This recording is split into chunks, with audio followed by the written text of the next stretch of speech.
இஸ்ரேலுக்கும் லெபனானுக்கும் ஒரு நீண்ட காலமாகவே போர் நடந்துக்கிட்டு தான் இருக்குது. மறைமுகமாகவும் சரி, அதே நேரத்தில் ஒரு நேரடியாகவும் போர் நடந்துக்கிட்டு இருக்குது. இந்த போருக்கு ஒரு முக்கியமான காரணம் பார்த்துக்கிட்டிங்கன்னா, எப்படி இந்தியாவுக்கும் பாகிஸ்தானுக்கும் நீண்ட காலமாகவே ஒரு எல்லை பிரச்சனை இருக்கோ, இதே போல் அவங்களுக்கும் எல்லை பிரச்சனை இருந்துக்கிட்டு இருக்குது. இப்போ சமீபத்தில் இஸ்ரேல் டிஃபென்ஸ் ஃபோர்ஸஸை சேர்ந்த ஒரு கிரவுண்ட் ஃபோர்ஸஸை சேர்ந்தவர் ஒருத்தர் இராணுவ வீரர். அவர் லெபனானில் கிட்டத்தட்ட ஒரு 5000க்கு மேற்பட்ட ட்ரூப்ஸை அங்கே இறக்கியிருக்காங்க இஸ்ரேல். அங்கே சவுத் லெபனானில் பார்த்துக்கிட்டிங்கன்னா ஒரு கிறிஸ்டியன் வில்லேஜ் தில்பை அப்படின்னு சொல்லிட்டு ஒரு ரீஜியன் இருக்குது. இந்த ரீஜியனில் மெஜாரிட்டி ஆஃப் பாப்புலேஷன்ஸு பார்த்திங்கன்னா அங்கே கிறிஸ்டின் தான் இருக்காங்க.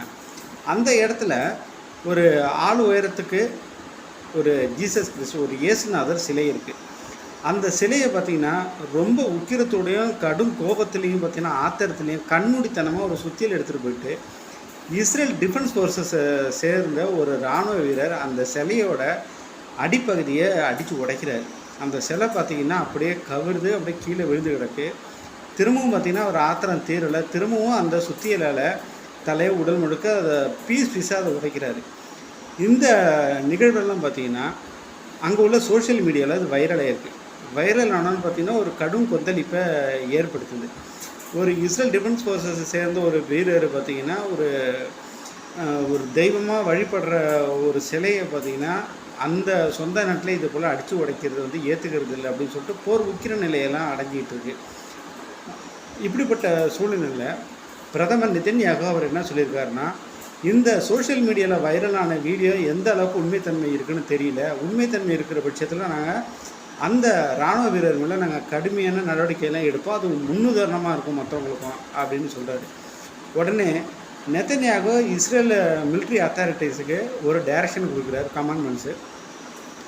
அந்த வீடியோட உண்மைத்தன்மையை ஆராய்ஞ்சு அதுக்கான ரிப்போர்ட்ஸை சப்மிட் பண்ணணும் அப்படின்னு சொல்லிட்டு அந்த நாட்டோட மிலிட்ரி அத்தாரிட்டிஸும் இதை செக் பண்ணுறாங்க. அது அந்த வைரலான வீடியோ உண்மையிலேயே இஸ்ரேல் டிஃபென்ஸ் ஃபோர்ஸஸ் சேர்ந்த ஒரு இராணுவ வீரர் அந்த சிலையை அடித்து உடைச்சிருக்காரு, அதுதான் வைரலாக இருக்குன்னு கண்டுபிடிச்சிட்டாங்க. இப்போ அந்த மிலிட்ரி அத்தாரிட்டிஸ் என்ன சொல்கிறாங்கன்னா, அவர் மேலே நாங்கள் கடுமையாக நடவடிக்கை எடுப்போன்னு சொல்கிறாங்க ஒழிய, ஆனால் எந்த மாதிரி நடவடிக்கை கோர்ட் மார்ஷல் பண்ணுவாங்களா என்ன ஏதுன்ட்டு அவங்க எதுவுமே தெரிவிக்கலை.